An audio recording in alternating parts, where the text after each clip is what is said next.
আমরা আশা করব অন্তর্বর্তীকালীন সরকারের প্রতি মানুষের যে নিরপেক্ষতা প্রত্যাশা, সে নিরপেক্ষতা তারা বজায় রাখবেন, নিরপেক্ষতা তারা বজায় রাখবেন। একই সাথে বাংলাদেশ জাতীয়তাবাদী দল মনে করে, বাংলাদেশ জাতীয়তাবাদী দল দৃঢ়ভাবে বিশ্বাস করে, গণতন্ত্রে বিশ্বাস করে, এবং গণতন্ত্রের একটি মূল মন্ত্র হচ্ছে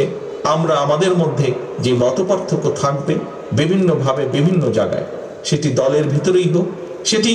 অন্য কোনো রাজনৈতিক দলের সাথেই হোক না কেন, আমরা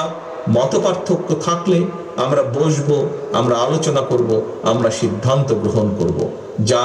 দেশের স্বার্থে হবে, যা দেশের মানুষের স্বার্থে হবে। কিন্তু এই মতপার্থক্যকে কোনোভাবেই আমরা বিভেদে রূপান্তরিত হতে দিতে চাই না।